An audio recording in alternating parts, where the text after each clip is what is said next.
병원 복도였습니다. 태석이 제 멱살을 잡았어요. 당신 딸 때문에 우리 아들 죽을 뻔했잖아. 목소리가 복도에 울렸죠. 손에 힘이 들어갔어요. 목이 조여졌습니다. 내 딸이 우리 아들 꼬드겨서 위험한데 끌고 간 거야. 저는 그의 손목을 붙잡았어요. 놓으세요.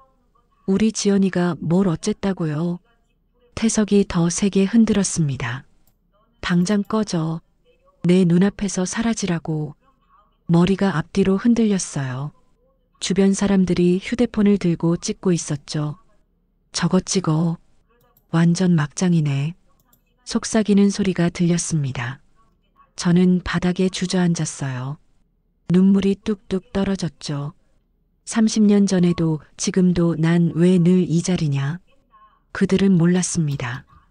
제가 30년 전 그 집안을 구하기 위해 무엇을 버렸는지, 그리고 그날 밤 제 뱃속에 누가 있었는지.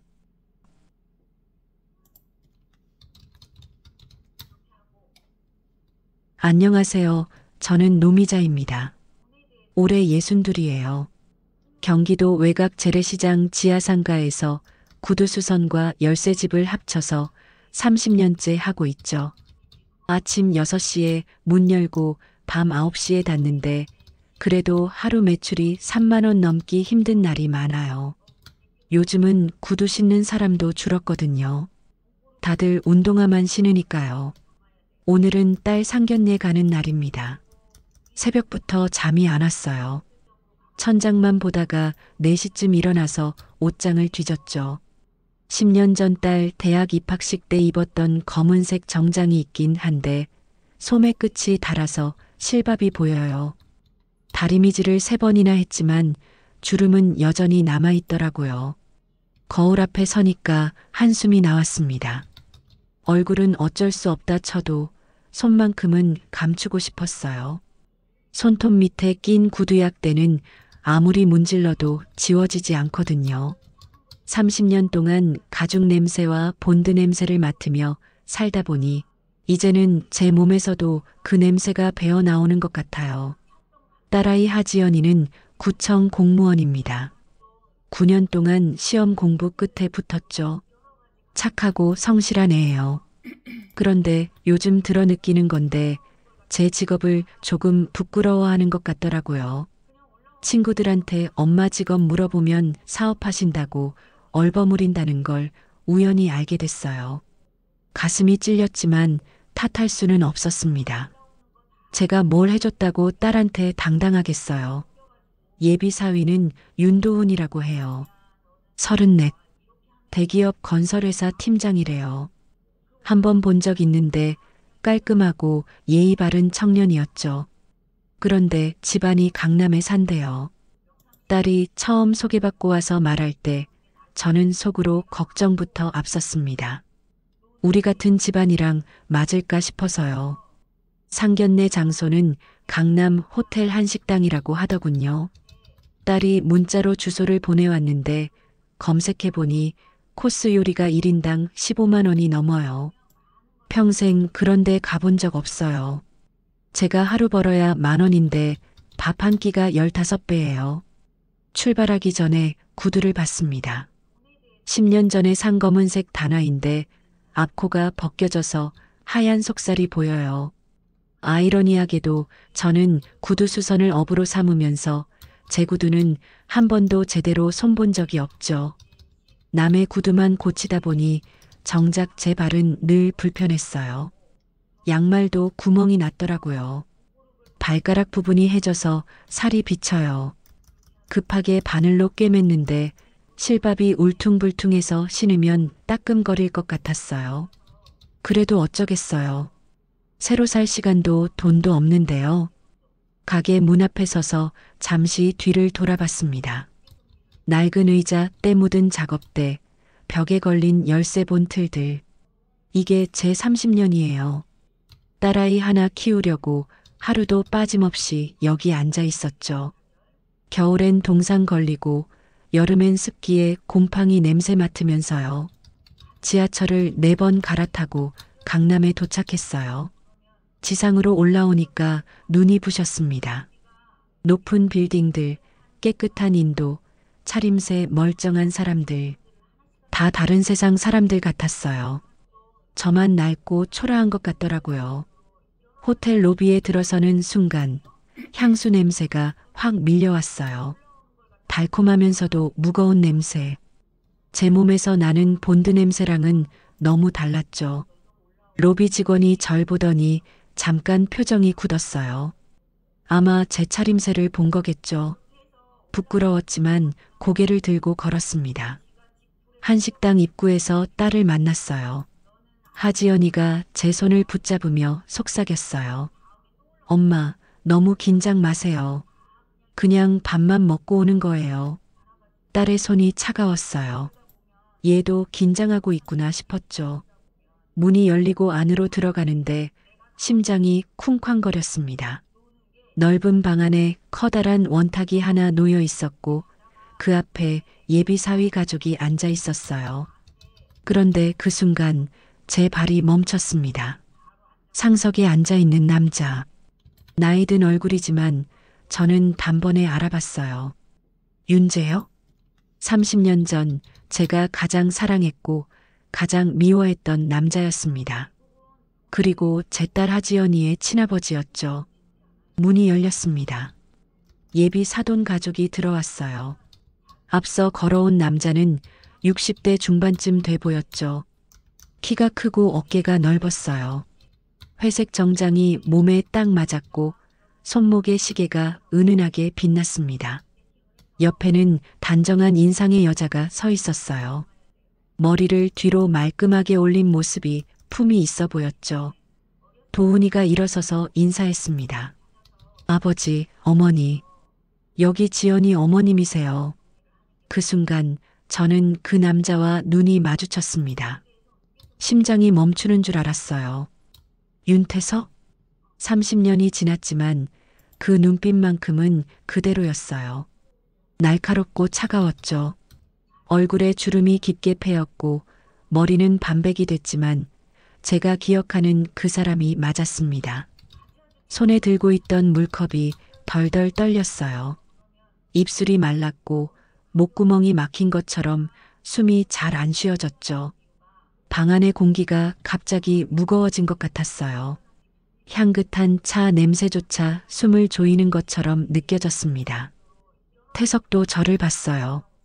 그의 얼굴이 순식간에 굳어졌죠. 눈빛이 차갑게 식더니 이내 경멸로 바뀌었어요. 입술이 비틀어지는 게 보였습니다. 마치 더러운 걸 본 사람처럼요. 도훈의 어머니가 먼저 다가왔어요. 안녕하세요. 저는 서지연이라고 합니다. 도훈 어머니예요. 목소리가 부드러웠어요. 옅은 미소를 지으며 제 손을 잡았죠. 손이 따뜻하고 매끄러웠습니다. 핸드크림 향이 은은하게 풍겼어요. 저는 겨우 정신을 차리고 고개를 숙였습니다. 네, 안녕하세요. 노미자입니다. 목소리가 떨렸어요. 손이 계속 떨려서 컵을 테이블 위에 내려놨죠. 태석은 제 옆을 스쳐 지나가며 자리에 앉았습니다. 그 과정에서 단 한 번도 저를 보지 않았어요. 마치 투명 인간을 대하듯이요. 모두 자리에 앉았어요. 저는 딸 옆에 앉았고 태석은 정면에 앉았습니다. 테이블 너비가 2미터도 안 돼 보였는데 그 거리가 너무 가깝게 느껴졌죠. 지연이가 제 손을 살짝 잡았어요. 손바닥에 땀이 차 있었죠. 얘도 긴장하고 있다는 걸 알 수 있었습니다. 도훈이 밝게 말했어요. 아버지가 윤강건설 회장이세요. 어머니는 전에 대학에서 교수하셨고요. 저는 고개만 끄덕였습니다. 말이 안 나왔어요. 지연 씨가 메뉴판을 펼치며 말했어요. 오늘은 편하게 식사하면서 이야기 나눠요. 아이들이 좋아하니까 저희도 기쁜 마음으로 자리 마련했어요. 그런데 태석이 입을 열었습니다. 직업이 뭐라고 했죠? 목소리가 낮고 단단했어요. 질문이 아니라 신문 같았죠. 저는 숨을 들이켰습니다. 구두수선이요. 시장 지하상가에서 30년째 하고 있습니다. 그 말이 끝나자마자 태석의 얼굴이 일그러졌어요. 콧방울이 벌렁거렸고 턱 근육이 실룩거렸죠. 하필 그가 낮게 중얼거렸어요. 그리고 날카롭게 쏘아붙였습니다. 하필 이런 집안이냐? 방안이 얼어붙었어요. 지연 씨가 놀라서 태석을 쳐다봤고 도우는 당황한 표정으로 아버지를 불렀습니다. 아버지, 그게 무슨 말씀이세요? 지연이는 얼굴이 새하얘졌어요. 제 손을 더 세게 쥐었죠. 손톱이 파고드는 게 느껴졌지만 아프지 않았습니다. 그보다 가슴이 더 아팠거든요. 태석은 저를 똑바로 쳐다보며 말했습니다. 겉만 번지르르하게 꾸며봤자 사람 속은 안 변하더라고. 목소리에 독이 섞여 있었어요. 차갑고 날카로운 독이요. 저는 입술을 깨물었습니다.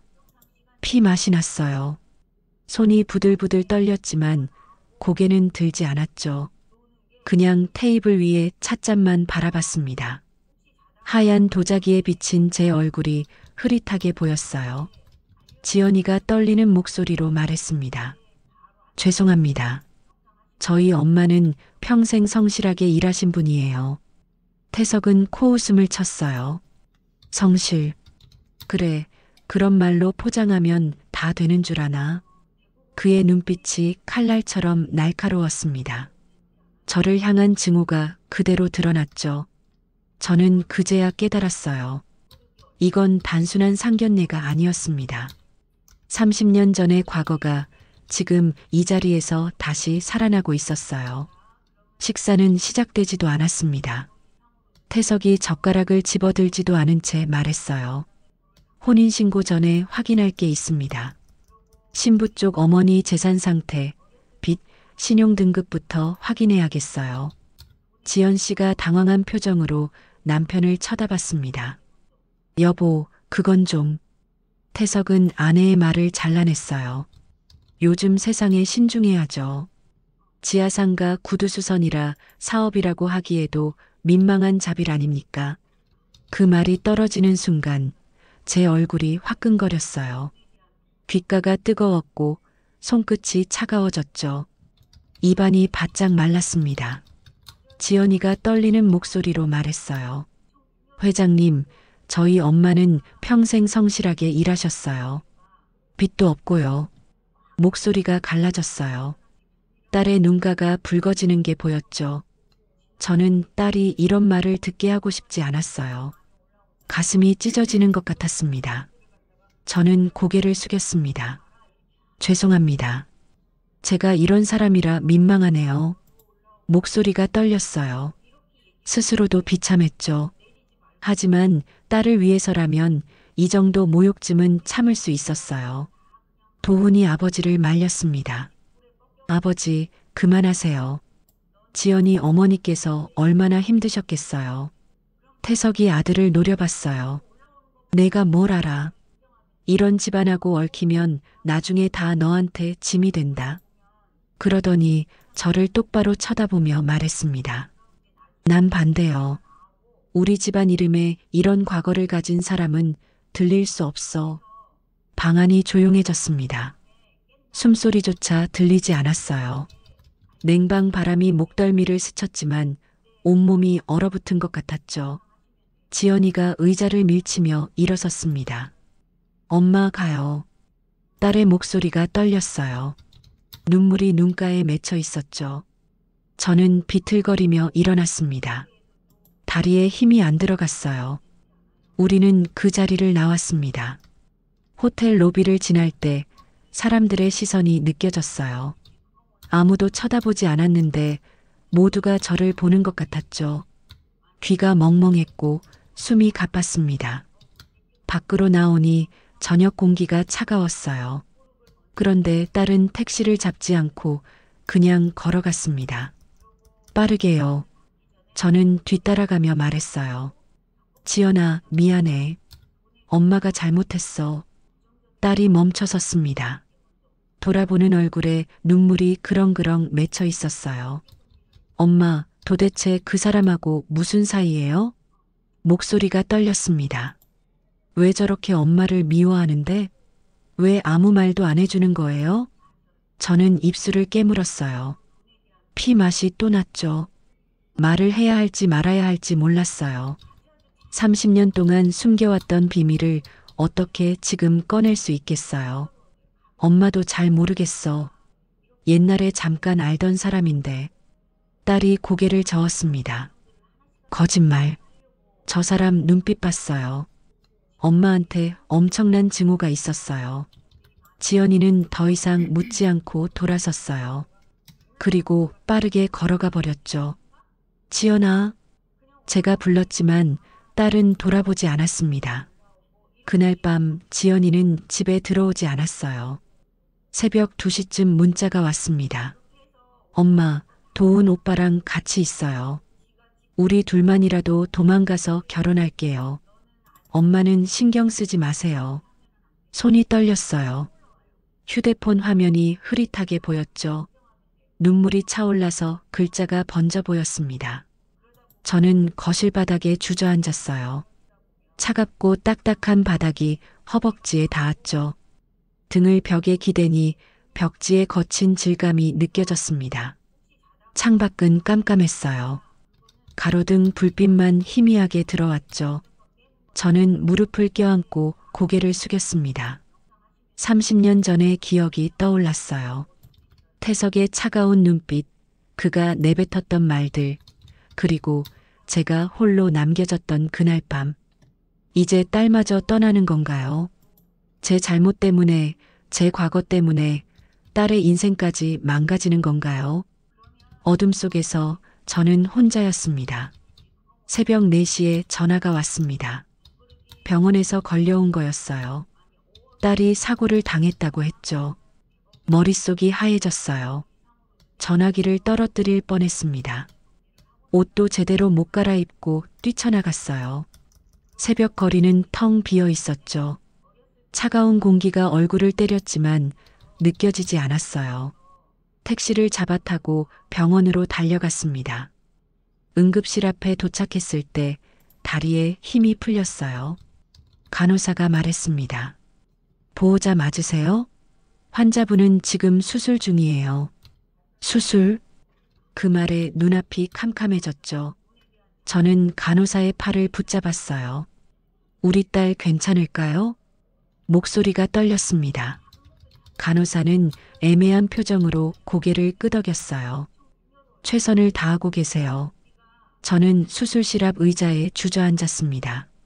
소독약 냄새가 코를 찔렀어요. 형광등 불빛이 너무 밝았죠. 눈이 부셔서 자꾸 깜빡였지만 눈물 때문이기도 했어요. 손바닥으로 얼굴을 감쌌습니다. 내 새끼 엄마가 지켜준다더니 목이 메었어요. 한숨이 흐느껴 나왔죠. 가슴이 찢어지는 것 같았습니다. 얼마나 지났을까요? 복도 끝에서 발걸음 소리가 들렸어요. 빠르고 거칠었죠. 고개를 들었는데 태석이 걸어오고 있었습니다.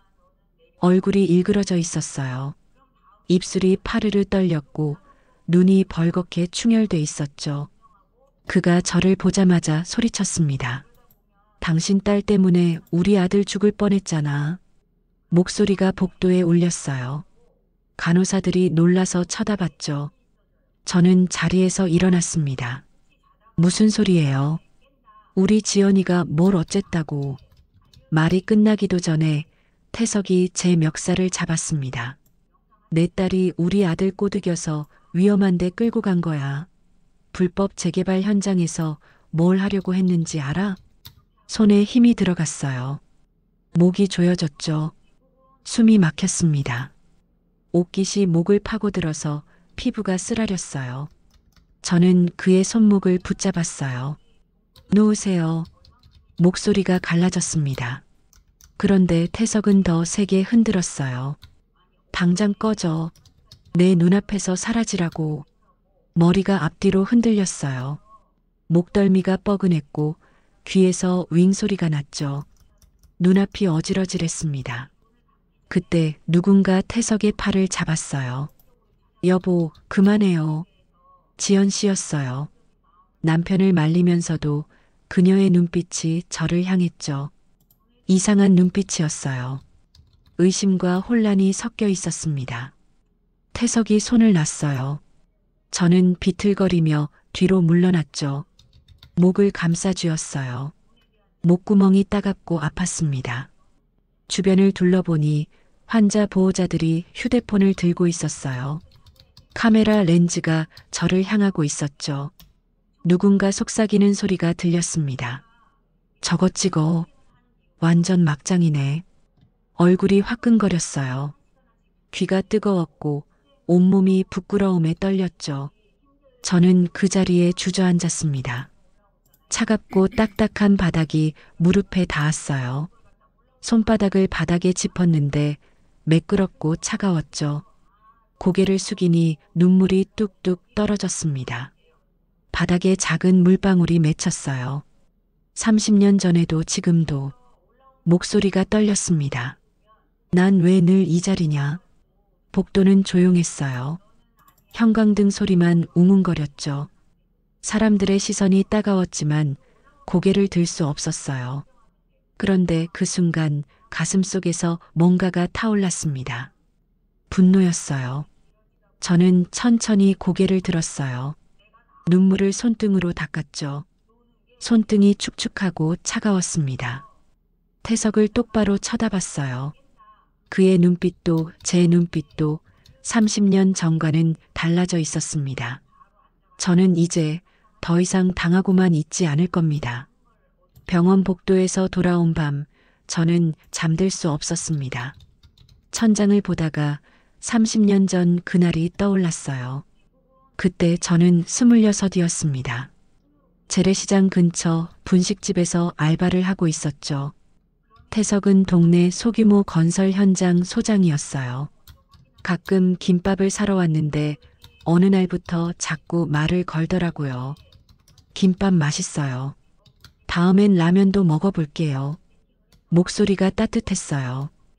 웃을 때 눈가에 주름이 잡혔죠. 그렇게 우리는 가까워졌습니다. 1년 후 저희는 결혼을 약속했어요. 태석의 부모님도 저를 좋아해 주셨죠. 가난했지만 행복했어요. 손만 잡아도 설레고 밥만 먹어도 기뻤습니다. 그런데 어느 날 태석의 얼굴이 창백하게 변해서 나타났어요. 아버지가 보증을 잘못 써셨대. 빚이 3천만 원이야. 그때 3천만 원은 엄청난 돈이었어요. 집을 팔아도 모자랄 금액이었죠. 빚쟁이들이 태석의 집에 찾아왔습니다. 거친 목소리로 소리를 질렀어요. 태석 아버지는 무릎을 꿇고 용서를 빌었죠. 저는 그 모습을 볼 수 없었어요. 며칠 후 한 남자가 저를 찾아왔습니다. 장기문, 재건축 브로커로 소문난 사람이었어요. 값비싼 양복에 금반지를 끼고 있었죠. 담배 냄새가 진하게 풍겼습니다. 그가 말했어요. 내가 제안 하나 할게요. 당신이 나랑 해외 출장 일주일만 동행해줘요. 그럼 태석 아버지 빚은 내가 다 정리해줄게. 저는 고개를 저었습니다. 그건 안 돼요. 장기문이 코웃음을 쳤어요. 그래요? 그럼 태석 아버지가 어떻게 될지 두고 보시죠. 그날 밤 빚쟁이들이 다시 왔어요. 태석 아버지를 마당에 끌고 나가 때렸습니다. 둔탁한 소리가 들렸고 신음소리가 새어나왔죠. 태석은 말리다가 같이 맞았어요. 저는 그 모습을 창문 틈으로 봤습니다. 가슴이 찢어지는 것 같았어요. 손이 떨렸고 숨이 막혔죠. 저는 결정했습니다. 나 하나 더러워지면 그 집안은 살 수 있겠지. 다음 날 장기문의 호텔방으로 갔어요. 복도는 조용했고 카펫이 부드러웠죠. 손잡이를 잡는 순간 손이 차갑게 식었습니다. 방에 들어갔을 때 장기문이 웃고 있었어요. 현명한 선택이에요. 그날 밤 저는 아무것도 기억하고 싶지 않았어요. 다음 날 아침 장기문이 말했습니다. 태석한테 보낼 선물이 있어요. 그는 제 사진과 녹음 파일을 보내버렸어요. 모든 게 왜곡됐죠. 마치 제가 돈 때문에 남자를 바꾼 것처럼 꾸며졌습니다. 태석이 전화를 걸어왔어요. 미자야, 이게 진짜야? 목소리가 떨렸어요. 분노와 배신감이 섞여 있었죠. 저는 아무 말도 할 수 없었습니다. 말하면 그가 더 다칠 것 같았어요. 빚은 정리됐지만 진실을 알면 그는 견딜 수 없을 거라 생각했죠. 미안해. 그 말만 하고 전화를 끊었어요. 태석은 떠났습니다. 연락도 끊겼죠. 일주일 후 저는 제가 임신한 걸 알았어요. 입덧이 시작됐고 몸이 무거워졌죠. 거울을 봤는데 제 얼굴이 낯설었어요. 창백하고 헬쑥했습니다. 태석에게 말할까 생각했어요. 하지만 그는 이미 저를 증오하고 있었죠. 더 엮이면 그의 인생까지 망가질 것 같았어요. 저는 혼자 사라졌습니다. 경기도 외곽으로 이사해서 지하상가 구두수선 가게를 차렸어요. 배가 부른 채로 망치를 들고 구두를 두드렸죠. 손이 부르트고 허리가 아팠지만 견뎠습니다. 딸 하지연이를 낳았어요. 작고 따뜻했죠. 처음 안았을 때 눈물이 났어요. 이 아이만큼은 행복하게 살게 해주고 싶었습니다. 그렇게 30년이 흘렀어요. 이제 저는 62이고 태석은 재벌 건설회장이 됐죠. 그런데 우리는 다시 마주쳤습니다. 딸의 상견례 자리에서요. 딸의 수술이 끝난 다음 날 저는 병원 복도 벤치에 앉아 있었습니다. 잠도 못 자고 밥도 못 먹어서 몸이 비틀거렸어요. 손이 차갑고 머리가 무거웠죠. 그때 누군가 제 옆에 앉았습니다. 고개를 드니 지연 씨였어요. 얼굴이 창백했고 눈가에 다크서클이 짙게 내려앉아 있었죠. 손에 봉투 하나를 들고 있었습니다. 노미자 씨, 잠깐 이야기 좀 할 수 있을까요? 목소리가 떨렸어요. 저는 고개를 끄덕였죠. 지연 씨가 천천히 말했습니다. 사실 아주 오래전부터 당신 이름을 알고 있었어요. 저는 그녀를 쳐다봤어요. 무슨 말인지 이해가 안 됐죠. 지연 씨가 봉투를 무릎 위에 올려놓으며 말을 이었습니다. 결혼 전이었어요. 남편이 출장 간 사이 집을 정리하다가 오래된 금고를 발견했죠. 열쇠가 없었는데 자물쇠가 헐거워서 억지로 열어봤어요. 그녀의 손이 봉투를 쓰다듬었어요. 손이 떨리고 있었죠. 그 안에 서류들이 있었어요. 장기문이라는 사람 이름으로 된 계약서, 빚탕감 내역, 그리고 지연 씨가 숨을 들이켰습니다. 당신 사진과 녹음 파일 원본이요. 조작된 거였어요. 모든 게 장기문이 꾸민 거였죠. 가슴이 철렁 내려앉았어요. 손이 저절로 입을 막았죠. 지연 씨가 봉투를 열었습니다. 낡은 서류 몇 장이 나왔어요. 종이가 누렇게 변색돼 있었고 모서리가 해졌죠. 곰팡이 냄새가 희미하게 풍겼습니다. 첫 번째 서류는 계약서였어요. 노미자, 일주일간 동행 조건으로 윤정수 부채 3천만 원 전액 탕감. 윤정수, 태석의 아버지 이름이었죠. 두 번째는 녹음 파일 편집 내역이었어요. 제 목소리를 잘라붙인 흔적이 적혀 있었습니다. 세 번째는 사진 조작 로그였어요. 제 얼굴을 다른 몸에 합성한 기록이었죠. 손이 떨렸어요. 서류가 바스락거렸습니다. 이걸 왜 이제야? 목소리가 나오지 않았어요. 목이 메었죠. 지연 씨가 고개를 숙였습니다. 그때 저는 혼란스러웠어요. 남편이 과거에 누군가를 사랑했다는 걸 알았지만 말할 용기가 없었죠. 그리고 시간이 지나면서 저도 모른 척하는 게 편했어요. 그녀의 눈에 눈물이 고였어요. 눈물이 볼을 타고 흘러내렸죠. 최근에 또 다른 걸 알게 됐어요. 윤강건설이 불법으로 재개발을 진행해 왔다는 거요. 안전규정을 어기고 보고서를 조작했어요. 이번 사고도 회사의 탐욕 때문이에요. 지연 씨가 봉투 안에서 USB 하나를 꺼냈습니다. 장기문의 유언 비디오예요. 죽기 전에 남긴 거죠. 그 사람도 결국 양심의 가책을 느꼈나 봐요. 여기 모든 진실이 담겨 있어요. USB가 작고 차갑게 느껴졌어요. 그리고 마지막 서류. 지연 씨가 떨리는 손으로 건넸습니다. 친자 확인 서류예요. 당신 딸 하지연이의 친아버지가 윤태석이에요. 심장이 멎는 줄 알았습니다. 서류를 받아들었어요. 손이 너무 떨려서 글자가 잘 안 보였죠. 눈물이 차올라서 시야가 흐려졌습니다. 하지연, 윤태석? 친자 확률 99.9%. 저는 그 자리에서 울음을 터뜨렸어요. 30년 동안 참아왔던 게 한꺼번에 쏟아져 나왔습니다. 어깨가 떨렸고 숨이 끊어질 듯 흐느꼈죠. 손으로 얼굴을 가렸지만 눈물은 멈추지 않았어요. 지연 씨가 제 어깨에 손을 얹었습니다. 당신이 더럽혀진 게 아니에요. 더러운 건 우리 쪽이었어요. 그녀의 목소리도 떨렸어요. 장기문은 남편 아버지의 사업 동료였어요. 남편 집안을 일부러 빚더미에 몰아넣고 당신을 이용해서 남편을 조종하려 했던 거죠. 그리고 남편은 그 진실을 모른 채 당신을 미워하며 살았어요. 지연 씨가 봉투를 제 손에 쥐어주었습니다. 이제 이 진실을 당신이 선택해 주세요. 남편에게 보여줄지 세상에 알릴지 당신이 결정하세요. 저는 봉투를 꼭 쥐었어요.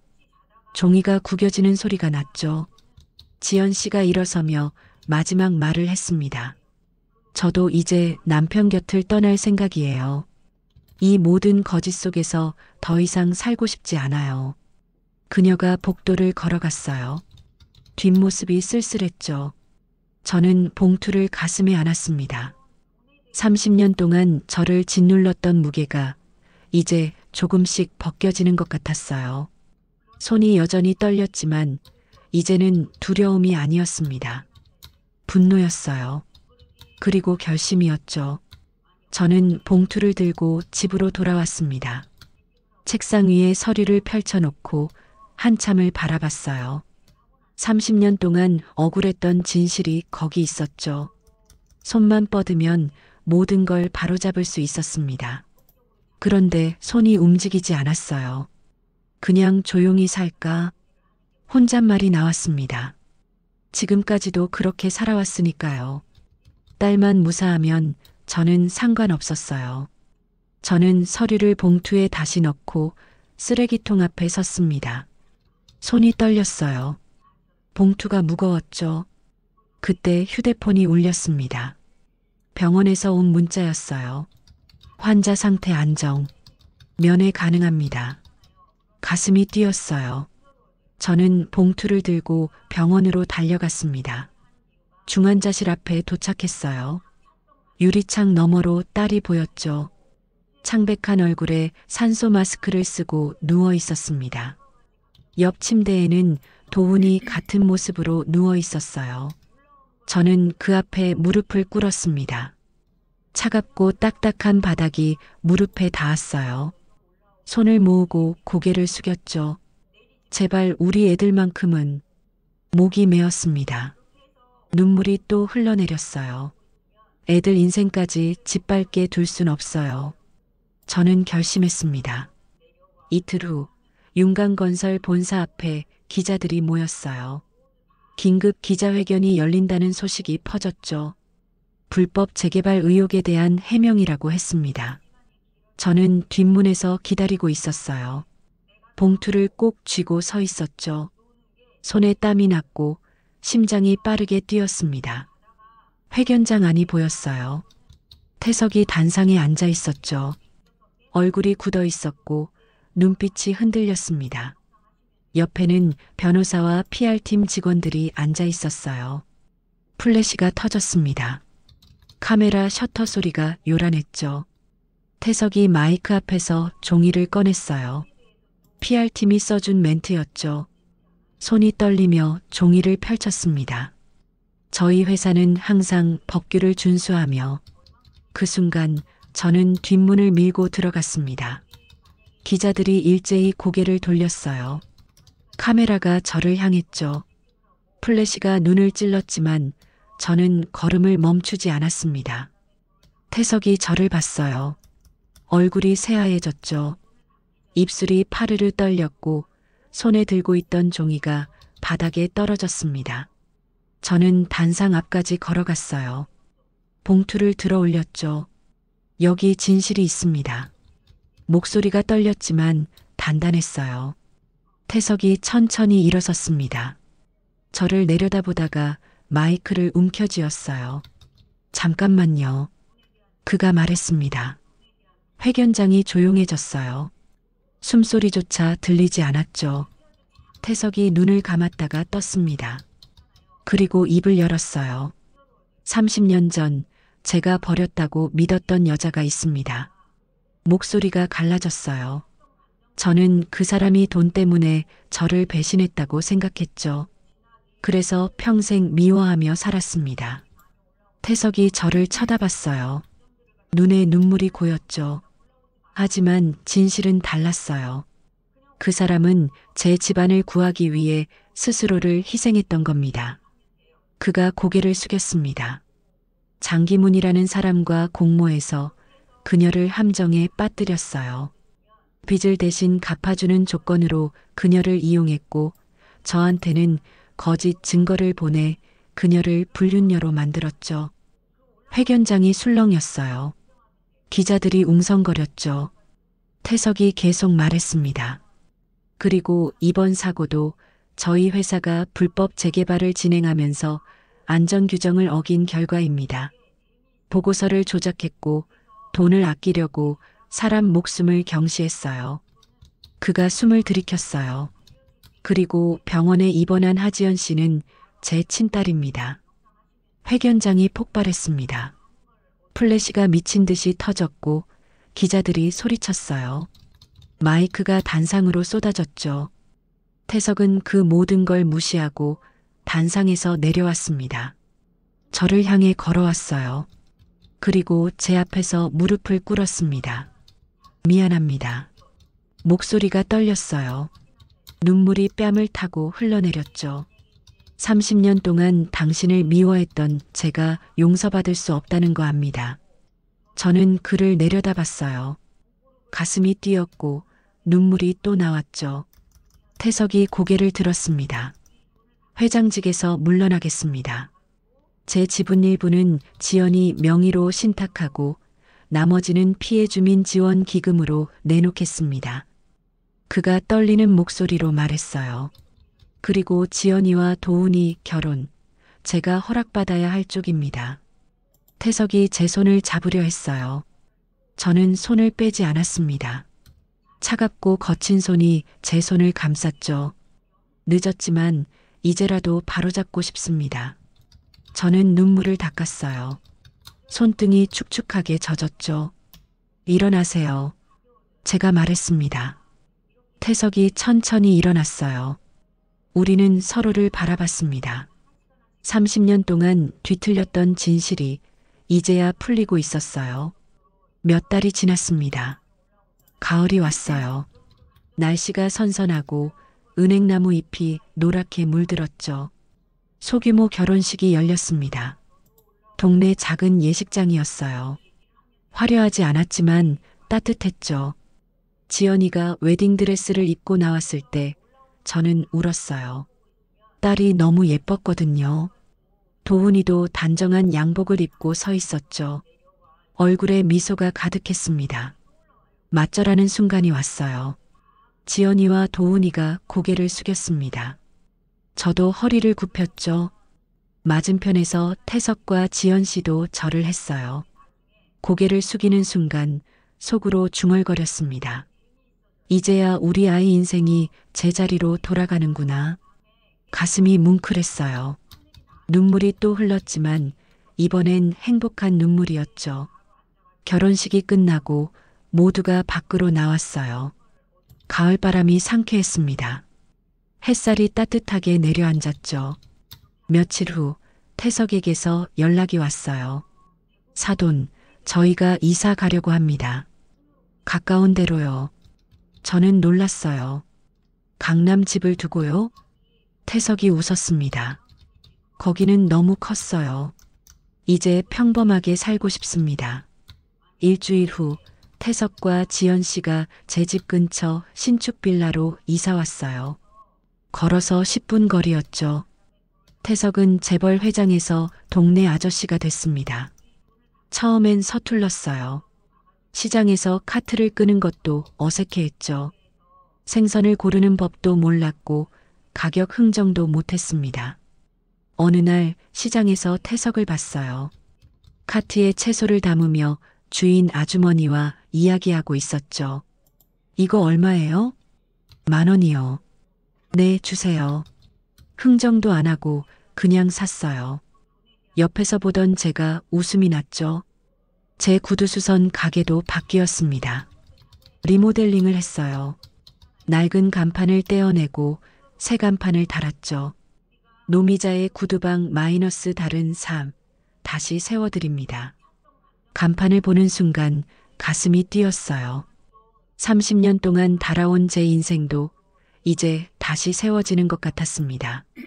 지연이는 구청에서 재개발 피해 주민 상담 전담 공무원으로 일하게 됐어요. 딸이 전화로 말했죠. 엄마, 나 이 일하면서 보람 느껴요.